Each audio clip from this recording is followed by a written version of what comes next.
Hi, guys. Thank you so much for being here on my very favorite day of the week because I get to spend it with you. And I don't usually remember to ask this, so I'll do it now. But if you like the content that we produce, please subscribe if you're not already subscribed, and so you can see more of this content. But today, I really want to start with a very simple story. Because once upon a time, there was a kingdom where everybody measured their wealth with the king's measuring stick.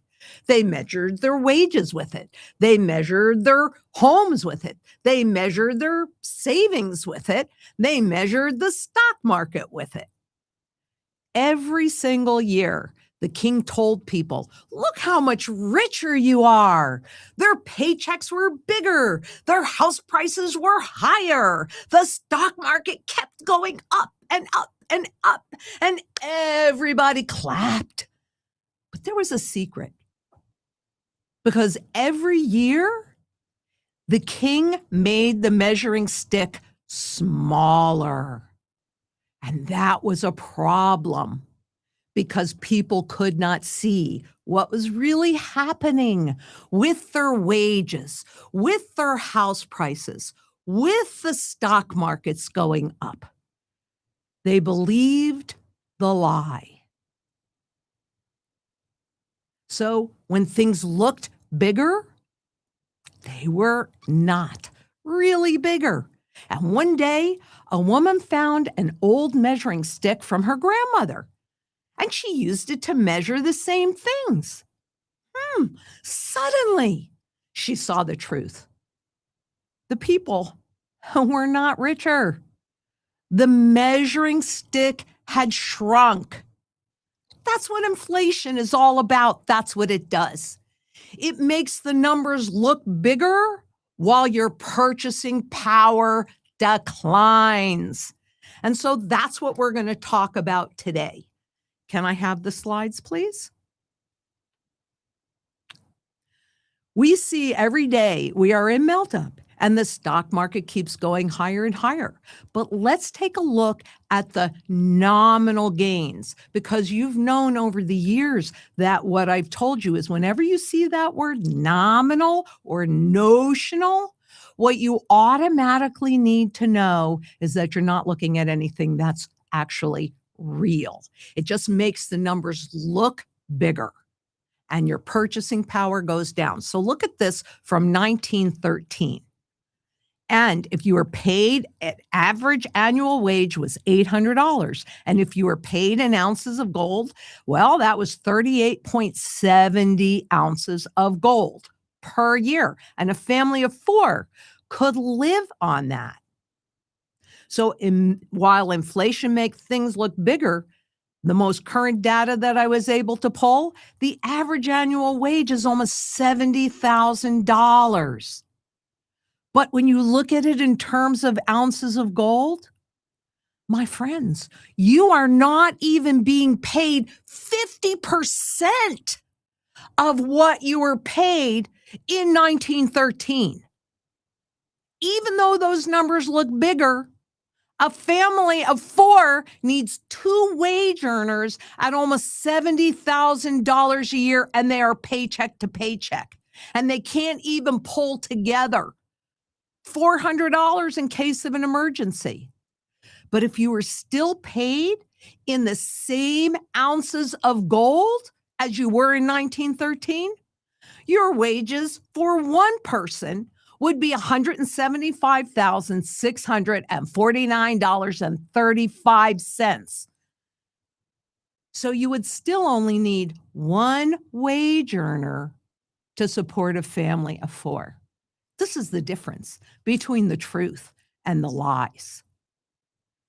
We think we're making more money and things look like they're going up, but in reality, by design, wages never were meant to maintain your purchasing power.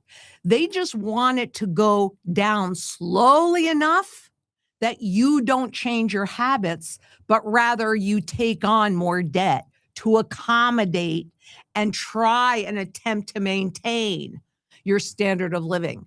And that's when you become a complete debt slave. So cumulative inflation between the two is almost 30%. And they're actually saying that wages in reality have gone up 3.7%. No, they haven't. They haven't kept pace with inflation. And that is by design. And that is not okay with me, because this is the purchasing power of the consumer dollar. And can you see how over time it intentionally loses value? Inflation is not a monetary phenomenon. It is a government debt-based fiat money phenomenon, because when you take on debt, you have to pay interest. It is not that complicated. This is the measuring stick that actually matters to you and to me. And this is the S&P. And you can see the melt-up phase that we've been talking about. This is the nominal S&P and the S&P after inflation. So you think you're that much ahead because the stock markets keep going up? You're not ahead because all you can do is convert it into this crap. So you think that you're seeing something going up, but that's not the reality. That's not the real measuring stick. And it only makes you feel wealthy for a minute until you go and spend it. But with the average wage not having the ability to keep pace for a family of four, people are getting more and more behind. What you're looking at here is the S&P 500 spot gold contract, which does not actually reflect the true fundamental value of an ounce of gold, but still, this is what you look at, and the spot silver contract. And this goes back, as you can see, to 1970. And it's pretty obvious from this graph, 1980, when the contract prices spiked as they were launching the paper contracts to control the visible price of gold and silver. But what do you see here?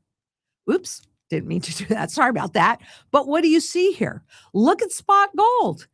Even the manipulated contract has outpaced the S&P 500. But the difference is, presuming you don't hold a contract, you hold the real thing, it's still severely undervalued. The stock market, all you can do is convert them into dollars. That's all you can do. And that has no value by design.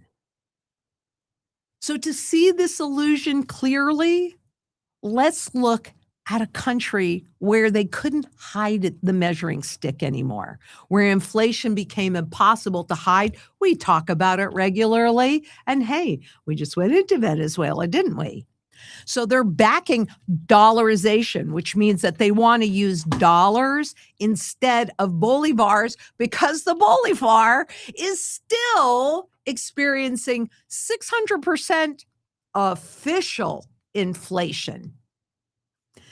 I brought this up because Venezuela has had several overnight revaluations. And so you can see too that are obsolete, because quite honestly, if a government can say this is money, they can also say, oops, not money again, or just simply inflate its value away. You end up with the same thing. I wanted to show you the Venezuela Stock Exchange. You see the surge that are in there? I mean, these markets, if you had your wealth in there, you wouldn't be unhappy, because numerically, look at how it's gone up. But let's take a look at the reality, which is the Venezuelan stock market nominal versus after inflation. So my point is, you want to make sure that you're really measuring the right thing with those sticks, because this is the US dollar to the Venezuelan bolivar in 1 year, up 468.75%. That's not a bad gain for 1 year, right? I mean, that's the way you would logically think because that's the way they want you to think. But even in terms of dollars, this is the real trend. It's just the 1-year purchasing power of the dollar officially, and we've now broken 3 cents. Don't look at the wrong measuring stick.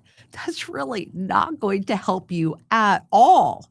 This is the spot silver contract to the Venezuelan bolivar. That's up 1,100, 1,200%. And this is spot gold contract to the Venezuelan bolivar.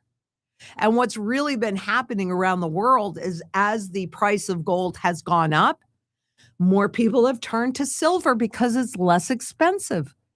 But both of these are sound money. It's just the silver's more volatile. It's the fuse. It's the canary in the coal mine. It shows you what is coming. It's the fuse. This is the anchor. This is slow, steady as it goes. And don't worry about those spot contracts. They mean absolutely nothing. The illusion is nominal growth. The truth is purchasing power. Here's my $10 trillion Zimbabwe note that I can buy absolutely nothing with. But what can people in Venezuela, in Zimbabwe, anywhere in the world, what can they use for money when their currency doesn't work? Because at the end of the day, gold and silver, it's in our DNA. We know that that is real money. And so with that, it looks like somebody needs to come in here. Is there something? We're going to reset the stream. Oh, I see. There is a lag issue that's happening. So I'm sorry. I hope you caught all of this. We'll be right back.